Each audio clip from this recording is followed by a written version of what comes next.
নমস্কার। তো সবাই কেমন আছেন? আশা করি অনেক অনেক ভালো আছেন, আর আমিও ভীষণ ভালো আছি। তো আগের যে ভিডিওগুলো আপনারা যদি দেখে থাকেন তাহলে তো বুঝতেই পারবেন, আমি আগের দিনই বলেছিলাম এখানে মানে হবিবপুরে বেশ অনেক কটা জায়গা রয়েছে, বেশ সুন্দর সুন্দর। তো সেই জায়গাগুলোই আপনাদের ঘুরে ঘুরে দেখাবো। তো একটা ভিডিওতে তো সম্ভব নয় সব ভিডিও মানে সব জায়গাগুলো দেখানো, তো সেই জন্য আমি আলাদা আলাদা করে ভিডিও করে করে দেখাচ্ছি এক একটা জায়গা। তো আগের ভিডিওগুলো না দেখলে কিন্তু অবশ্যই আগের ভিডিওগুলো দেখে আসবেন।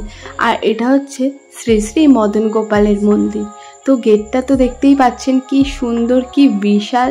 তো এটা আমার মনে হয় যে পঞ্চায়েত বা পৌরসভা যাই বলুন না কেন সেখান থেকেই করা হয়েছে।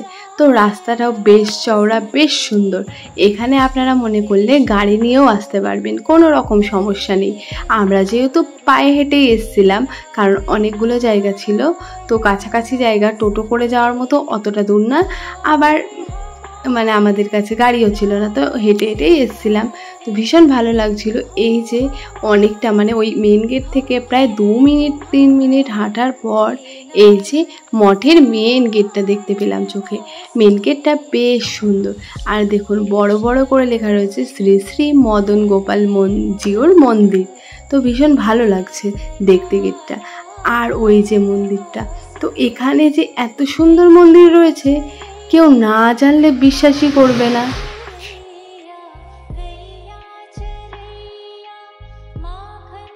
জানি না মন্দিরে ঢোকেই ডান হাতে অনেক ভিড় জমেছিল, কেন কি কারণ বুঝলাম না। তো তারপরে একটু এগোতেই বাঁ হাতে মানে পুরানো যে মন্দিরটা সেটা চোখে পড়লো। এই মন্দিরও এক বিশেষ কাহিনী নিয়ে অবস্থিত।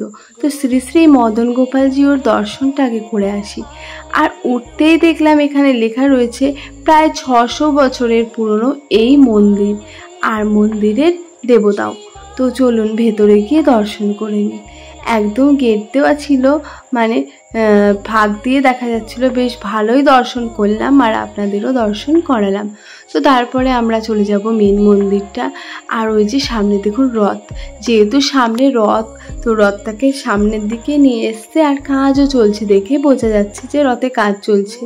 আর এই যে মেন মন্দিরে দেখুন কি সুন্দর সুন্দর মূর্তি করা, আর মূর্তিগুলোকেও কিন্তু টিনের সেট করে দিয়েছে, মানে রোদে যে পুড়বে সেরকম কোনো ব্যবস্থা নেই। এটা আমার বেশ ভালো লাগলো। আর অনেক অনেক মুনি ঋষির ফটো, মানে ফটো তো না, সিমেন্ট দিয়ে করা এগুলো মূর্তি টাইপেরই, তো ওগুলোও বেশ ভালো লাগছিল। আপনারা কিন্তু মেন গেট দিয়ে উঠেই ঠাকুর দেখতে পারবেন না, মেন গেট দিয়ে উঠে আবার ওপরে উঠতে হবে। তো তার আগে এখানে এই বোর্ডটা চোখে পড়লো। তো এখানে রথের কি কি উৎসব হবে, কখন থেকে কি হবে সেটাই লেখা ছিল। আপনারা ইচ্ছা করলে একটু পজ করে পড়ে নেবেন। তো এখানে বই বিক্রি হচ্ছিল, আর এখানে একজন প্রভুজি বসেছিল যে সরে আমাকে জায়গা দিল। তো ওনার মুখ থেকে এখানে অনেক কাহিনী আমি শুনেছি, সবই বলবো আপনাদের। তো চলুন আগে ওপরের দিকে যাই আর দর্শন করে আসি ঠাকুরের। তো সেটাই ভেবেছিলাম এখন ওপরের দিকে যাব। তারপরে আমাকে বলল আগে উপরে কেন যাবেন, এই দিকে যান, এখানে সারদা মা আছে, সারদা মায়ের দর্শনটা আগে করে আসুন। তার কোনো কিছু না ভেবেই চলে আসলাম এই সারদা মায়ের দর্শন করতে। তো এখানে সারদা মাকে কি সুন্দর করে রেখেছে, দেখতে কি সুন্দর লাগছে। আর চারদিকটা যেহেতু সাদা, তার মধ্যে আবার মায়ের সাদা লাল পাড় শাড়ি, ভীষণই ভালো লাগছে। এই যে দেখুন এখানে মা বসে রয়েছে।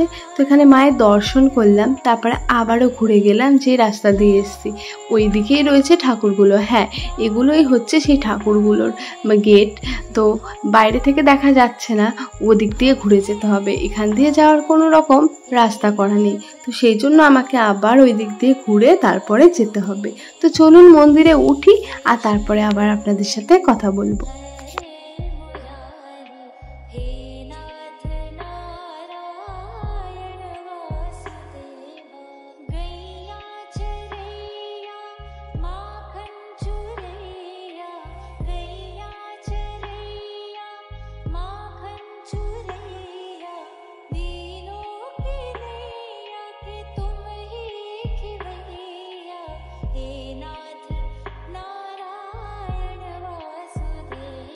মা নিচে ওনাদের সাথে কথা বলছিল, আর আমি একা একাই চলে আসলাম ঠাকুর দর্শন করতে।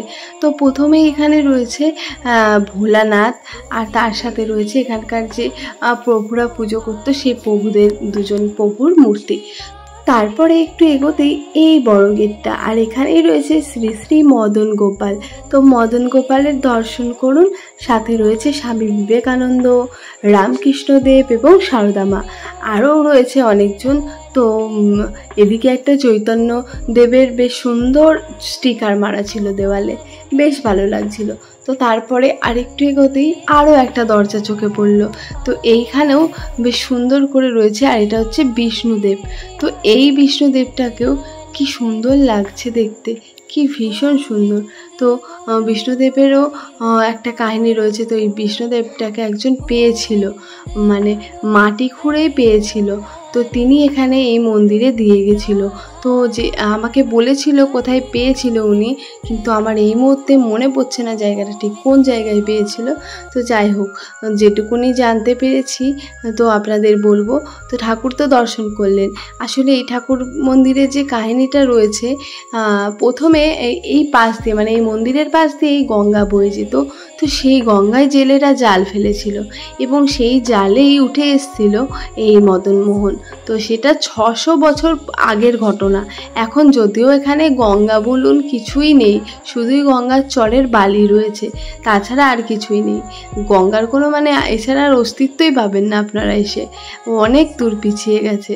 তো সেই জন্য এখন আর গঙ্গা দেখা যায় না। কিন্তু এই যে এখানেই সেই গঙ্গার পাড়েই হয়েছিল এই মন্দিরটা, মানে জেলেরাই তৈরি করেছিল প্রথমে ওই দিকের মন্দিরটা, যেটা পুরনো মন্দির। আপনি এখানেই থাকেন? আচ্ছা, তা এখানে যে কাহিনী রয়েছে, পুরাতন প্রাচীন কাহিনী, সেটা একটু বলুন শুনি। আমাদের এখানে ঠাকুর হচ্ছে 500 বছরের ঠাকুর, রায় রাজাদের আমলের ঠাকুর। এখন প্রায় 600 বছর হয়ে গিয়েছে। তারপরে নতুন মন্দিরটা হয়েছে।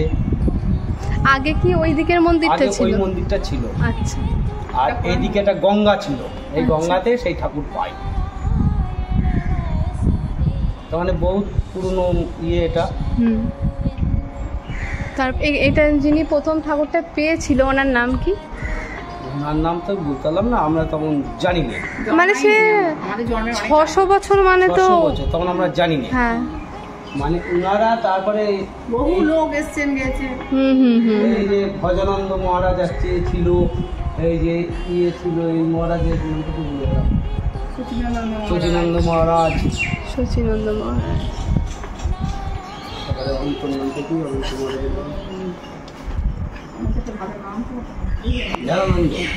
ধ্যানানন্দ মহারাজ আছে। আচ্ছা আচ্ছা আচ্ছা।